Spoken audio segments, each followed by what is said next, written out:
आज की इस विस्तृत चर्चा में, जिसे हम अपनी भाषा में एक डीप डाइव कहते हैं, एक ऐसे विषय पर बात होने वाली है जिसने पूरी डिजिटल मार्केटिंग इंडस्ट्री को मानो दो हिस्सों में बांट दिया है। और ये बहस आजकल हर जगह देखने को मिलती है। बिल्कुल। तो आज हमारे सामने जो स्रोत है, जो दस्तावेज है, उसका नाम है do I really need backlinks.docx।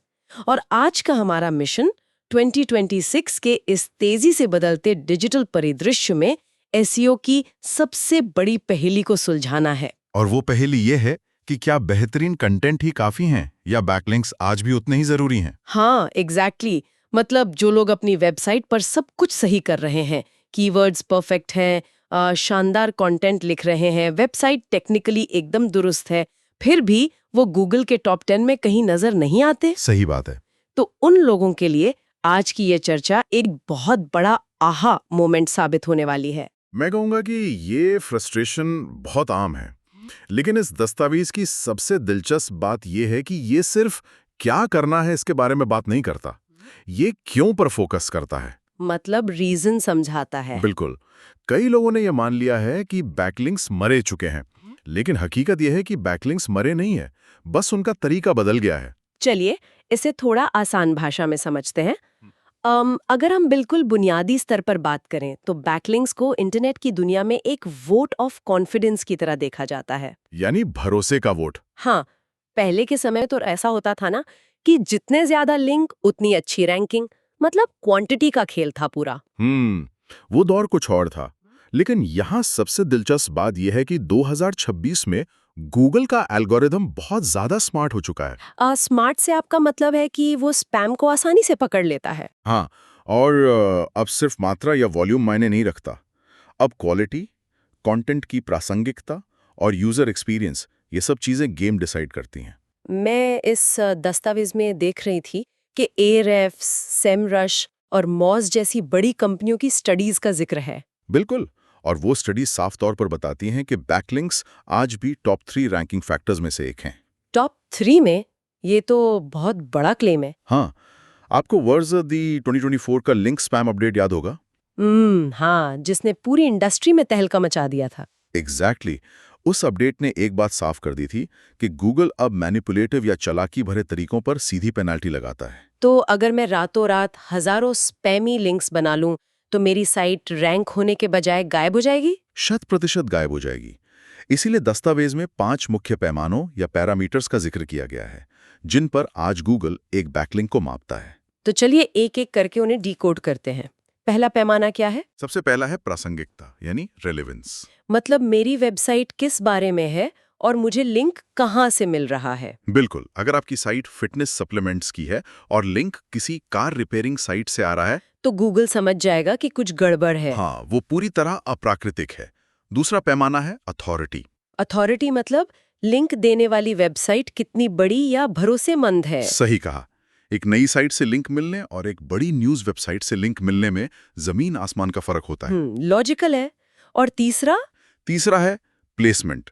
Link page पर रखा कहाँ गया है। अच्छा, मतलब फुटर या साइड बार वाले लिंक्स की वैल्यू कम होती है। बिल्कुल कम होती है। मुख्य कंटेंट या पैराग्राफ के बीच में जो लिंक होता है, उसे गूगल सबसे ज्यादा अहमियत देता है। और चौथा पैमाना मैंने पढ़ा था, एंकर टेक्स्ट। हाँ, एंकर टेक्स्ट बहुत क्रिटिकल है। अगर आप बार बार बेस्ट शूज ऑनलाइन जैसे एग्जैक्ट कीवर्ड पर ही लिंक ले रहे हैं, तो वो साफ साफ स्पैम लगता है। एकदम सही। और आखिरी यानी 5वां पैमाना है डाइवर्सिटी। डाइवर्सिटी से मतलब है कि सारे लिंक सिर्फ एक ही जगह से ना आए। हाँ, अलग अलग डोमेन से लिंक्स आना एक हेल्थी बैकलिंक प्रोफाइल की निशानी है। इन 5 पॉइंट्स ने तो काफी कुछ क्लियर कर दिया। लेकिन मैं सोच रही थी, अगर इसे किसी रोजमर्रा के उदाहरण से समझें। मान लीजिए आपके पास शहर का सबसे बेहतरीन प्रोडक्ट है। आपकी दुकान बहुत सुंदर है, प्रोडक्ट की क्वालिटी कमाल की है, लेकिन अगर कोई भी इंसान उस प्रोडक्ट के बारे में बात ही नहीं कर रहा है, कोई किसी को रेकमेंड नहीं कर रहा है, तो लोगों को उसके वजूद का पता ही नहीं चलेगा। एग्जैक्टली। तो बेहतरीन कंटेंट होने के बावजूद गूगल को उस पर भरोसा करने में मुश्किल क्यों होती है, ये बात अब समझ आ रही है। ये बहुत ही बढ़िया एनालॉजी दी आपने। बिना बैकलिंक्स के वेबसाइट्स के साथ यही होता है, उनमें अथॉरिटी की कमी होती है। कोई बाहरी सिग्नल नहीं मिलता उन्हें। हाँ, कोई एक्सटर्नल सिग्नल नहीं होता। और आज के समय में कंपटीशन इतना ज्यादा है कि बिना इन सिग्नल्स की आप टॉपिकल अथॉरिटी बना ही नहीं सकते। अब यहाँ बात सच में दिलचस्प हो जाती है, क्योंकि दस्तावेज के अगले हिस्से में एक बहुत ही शानदार कॉन्सेप्ट दिया गया है, कार और ईंधन का। हाँ, कंटेंट और बैकलिंक्स का ये सबसे सटीक उदाहरण है। मतलब अगर कंटेंट आपकी चमचमाती हुई नई कार है, तो बैकलिंक्स उस कार का ईंधन है। बिल्कुल, अगर कार में ईंधन नहीं है तो वो गैराज से बाहर नहीं निकलेगी। और अगर आपके पास सिर्फ ईंधन का ड्रम है और कार है ही नहीं, तो भी आप कहीं नहीं पहुंच सकते। एकदम सही, दोनों का साथ होना जरूरी है। और इसी कार को टॉप 10 के लायक बनाने के लिए कुछ बेस्ट प्रैक्टिसेस बताई गई हैं। सबसे पहले तो वैल्यूएबल कंटेंट की बात आती है। हाँ, और वैल्यूएबल से मतलब सिर्फ कीवर्ड स्टफिंग नहीं है, आपको यूजर के सवालों के असली जवाब देने होंगे। दस्तावेज में इसके लिए टॉपिक क्लस्टर्स का एक बहुत ही प्रैक्टिकल उदाहरण दिया गया है। हाँ, मैटरनिटी फोटोशूट दिल्ली वाला उदाहरण। मैं वही बताने वाली थी। अगर किसी का मुख्य कीवर्ड मैटरनिटी फोटोशूट दिल्ली है, तो वो सिर्फ एक पेज बना के रैंक नहीं कर सकता। उसे उस टॉपिक के इर्द गिर्द एक पूरा जाल बुनना होगा। जैसे कि सब आर्टिकल्स बनाने होंगे, मैटरनिटी शूट के लिए बेस्ट ड्रेसेस या आउटडोर शूट्स के लिए टिप्स। और शूट के लिए खुद को कैसे तैयार करें। जब ये सारे पेजेस आपस में इंटरलिंक होते हैं, तब गूगल को लगता है कि हाँ, ये वेबसाइट इस विषय की एक्सपर्ट है। और इसके साथ ही ऑन पेज एसईओ का रोल भी बहुत बड़ा है। ऑन पेज एसईओ तो आपकी नींव है, जैसे 60 कैरेक्टर्स का टाइटल होना चाहिए, ताकि वो गूगल सर्च में कटे नहीं। और मेटा डिस्क्रिप्शन 150 से 160 कैरेक्टर्स के बीच होना चाहिए। बिल्कुल। और H1 से लेके H3 टैग्स का सही इस्तेमाल। इमेजेस के ऑल टैग्स भी बहुत जरूरी हैं। हाँ, मतलब इमेज का नाम सिर्फ image1.jpg नहीं होना चाहिए। सही कहा, वो मैटरनिटी फोटोशूट daily.jpg जैसा वर्णनात्मक होना चाहिए। इसके बाद एक टर्म आता है जो थोड़ा टेक्निकल लगता है, यूएक्स और कोर वेब वाइटल्स। टेक्निकल है लेकिन बहुत क्रिटिकल है। 2026 में मोबाइल फर्स्ट अप्रोच ही सब कुछ है। मतलब साइट मोबाइल पर तेजी से खुलनी चाहिए। हाँ, अगर पेज लोड होने में टाइम ले रहा है या फिर स्क्रीन पर अचानक से कोई बड़ा सा पॉपअप आ जाता है जिसे बंद करना मुश्किल हो, वो तो यूजर्स को बहुत परेशान करता है। और यूजर्स परेशान होंगे तो गूगल आपकी रैंकिंग गिरा देगा। एक और बहुत भारी भरकम शब्द है दस्तावेज में, EEAT। EEAT एक्सपीरियंस, एक्सपर्टीज, ऑथोरिटेटिवनेस और ट्रस्टवर्दीनेस। मतलब आप जो लिख रहे हैं उसमें आपका अनुभव और विशेषज्ञता दिखनी चाहिए। बिल्कुल, इसीलिए ऑथर का बायो होना, उनके क्रेडेंशियल्स देना और साइटेशंस देना बहुत जरूरी हो गया है। और स्कीमा मार्कअप भी इसी का हिस्सा है ना? हाँ, स्कीमा मार्कअप गूगल के बॉट्स को आपके कंटेंट का कॉन्टेक्स्ट समझाता है। मैं देख रही थी कि सोशल सिग्नल्स का भी जिक्र है। सोशल सिग्नल्स सीधे तौर पे रैंकिंग तो नहीं बढ़ाते, जैसे लिंक्डइन या इंस्टाग्राम पे शेयर करना। हाँ, इससे सीधे रैंकिंग नहीं बढ़ती, लेकिन विजिबिलिटी बहुत बढ़ती है। लोग आपके कंटेंट को देखते हैं और शायद कोई आपको अपनी साइट से लिंक दे दे। तो अगर बैकलिंक्स इतनी ही जरूरी हैं, तो सबसे बड़ा सवाल ये है कि 2026 में इन्हें सुरक्षित तरीके से कैसे बनाया जाए। इस दस्तावेज में 3 सबसे बेहतरीन तरीके बताए गए हैं। चलिए उन पर बात करते हैं। पहला तरीका क्या है? पहला है डिजिटल पीआर और ब्रांड मेंशंस। डिजिटल पीआर, ये पारंपरिक पीआर से कैसे अलग है? इसमें हम HARO, क्वोटेड या बज़ स्ट्रीम जैसे टूल्स का इस्तेमाल करते हैं। ये टूल्स जर्नलिस्ट से कनेक्ट करने के काम आते हैं ना? बिल्कुल, आप इन टूल्स के जरिए पत्रकारों को अपना डेटा ड्रिवन कंटेंट पिच कर सकते हैं। इसका एक उदाहरण दिया था शायद, वेडिंग फोटोग्राफर वाला। हाँ, मान लीजिए आप एक वेडिंग फोटोग्राफर हैं। आप top wedding trends in Delhi 2025 पर एक अच्छी रिपोर्ट बनाते हैं और मैगजीन्स को पिच करते हैं। और अगर उन्हें डेटा पसंद आया तो वो आपको अपनी बड़ी न्यूज साइट से लिंक दे देंगे, जो कि एक बहुत ही हाई अथॉरिटी लिंक होगा। ये तो बहुत ही ऑर्गेनिक तरीका है।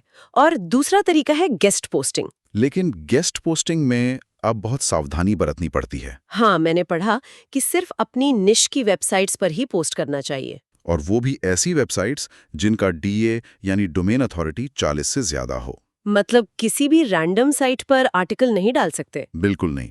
और एक और बात, एग्जैक्ट मैच एंकर टेक्स्ट से बचना चाहिए। जैसे अगर मेरी SEO कंपनी है तो मैं हर जगह बेस्ट SEO कंपनी इन दिल्ली को ही लिंक नहीं बना सकती। हाँ, गूगल इसे तुरंत मैनिपुलेशन मान लेगा।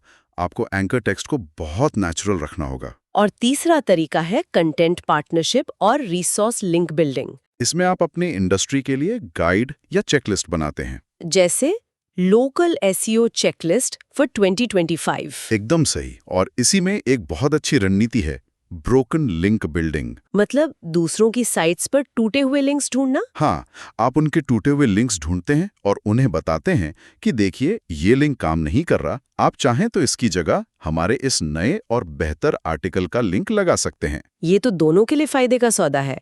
उन्हें अच्छा रिसोर्स मिल गया और हमें बैकलिंक। बिल्कुल, लेकिन लोग अक्सर शॉर्टकट ढूंढने लगते हैं। हाँ, और यहीं पर गलतियां होती हैं। मैं तो श्रोताओं को सचेत करना चाहूंगी कि फाइवर जैसी जगहों से स्पैमी लिंक्स खरीदने की गलती बिल्कुल ना करें। वो सबसे बड़ी भूल है। गूगल का एल्गोरिदम अब बहुत आसानी से ऐसे खरीदे हुए लिंक्स को पहचान लेता है और आपकी साइट को हमेशा के लिए पेनल्टी लग सकती है। तो एसईओ में धैर्य बहुत जरूरी है। बहुत ज्यादा। आप कितनी भी अच्छी रणनीति अपना लें, बेहतरीन बैकलिंक्स बना लें, लेकिन असली नतीजे दिखने में 3 से 6 महीने का समय लगता ही है। और इस पूरी प्रक्रिया में कुछ टूल्स भी हमारी मदद करते हैं। हाँ, Ahrefs और SEMrush तो इंडस्ट्री स्टैंडर्ड हैं ही बैकलिंक्स एनालाइज करने के लिए। और गूगल सर्च कंसोल तो है ही अपनी साइट की हेल्थ देखने के लिए। इसके अलावा बसुमो है जिससे आप वायरल कंटेंट का पता लगा सकते हैं, और आउटरीच के लिए hunter.io बहुत काम आता है ईमेल आईडी ढूंढने के लिए। तो इन सब का क्या मतलब है? मतलब थ्योरी तो बहुत हो गई, लेकिन इसे असल दुनिया में लागू कैसे किया जाता है? हाँ, दस्तावेज के अंत में एक बहुत ही खास प्रोफाइल पर स्पॉटलाइट डाली गई है, अनुज कुमार। हाँ, अनुज कुमार। ये एक डिजिटल मार्केटिंग कंसल्टेंट है ना? बिल्कुल, जिनके पास 10 से ज्यादा सालों का तगड़ा अनुभव है। और जो चीज मुझे उनके बारे में सबसे दिलचस्प लगी वो है उनकी AI पावर्ड एसईओ रणनीतियां। वो साधारण वेबसाइट्स को पूरी तरह से रेवेन्यू मशीन में बदल देते हैं। मतलब सिर्फ ट्रैफिक नहीं लाते, बल्कि उस ट्रैफिक को सेल्स में कन्वर्ट करते हैं। हाँ, वो स्टार्टअप्स और ब्रांड्स को ट्रैफिक, लीड्स और सेल्स दिलाने में मदद करते हैं। उनका मुख्य लक्ष्य बिजनेस ओनर्स को मार्केट में डोमिनेट करने में मदद करना है। और जो लोग डिजिटल स्पेस में सीखना चाहते हैं, उनके लिए भी वो 6 से 7 फिगर इनकम के अवसर बनाते हैं। उनकी सबसे बड़ी खूबी यह है कि वो इंसानी रचनात्मकता और AI की ताकत का बेहतरीन मिश्रण इस्तेमाल करते हैं। मतलब AI से डेटा एनालाइज करवाया और इंसानी दिमाग से स्ट्रैटेजी बनाई। एकदम परफेक्ट कॉम्बिनेशन। तो अगर मैं इस पूरी चर्चा को समेटना चाहूं, तो 2026 में सफलता का फॉर्मूला बहुत स्पष्ट है। बिल्कुल स्पष्ट है। आपको क्वालिटी कंटेंट चाहिए, रणनीतिक बैकलिंक्स चाहिए, शानदार यूजर एक्सपीरियंस चाहिए और टॉपिकल अथॉरिटी चाहिए। हाँ, ये चारों चीजें मिलकर ही आपको टॉप 10 में जगह दिला सकती हैं। तो हम कह सकते हैं कि बैकलिंक्स सिर्फ एक रैंकिंग फैक्टर नहीं है, बल्कि आपकी सफलता को कई गुना बढ़ाने वाले एम्पलीफायर है। सही कहा आपने। लेकिन इस दस्तावेज की सारी बातें समझने के बाद मेरे दिमाग में एक बहुत ही गहरा सवाल आ रहा है। कैसा सवाल? देखिए, हमने माना कि आज आर्टिफिशियल इंटेलिजेंस इतना उन्नत हो गया है कि वो खुद ही बेहतरीन कंटेंट लिख सकता है। हाँ, बिल्कुल।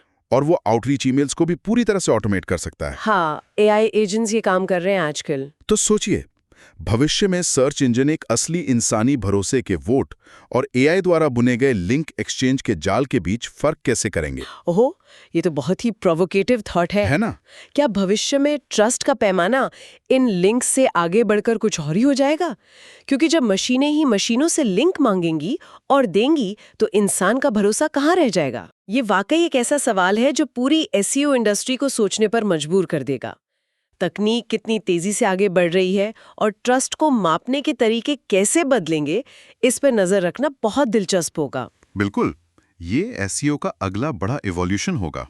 तो इसी शानदार और विचारोत्तेजक सवाल के साथ हम श्रोताओं को सोचने के लिए छोड़ते हैं। उम्मीद है आज की ये विस्तृत चर्चा आपके लिए ज्ञानवर्धक रही होगी। इस डीप डाइव में हमारे साथ जुड़ने के लिए बहुत बहुत शुक्रिया।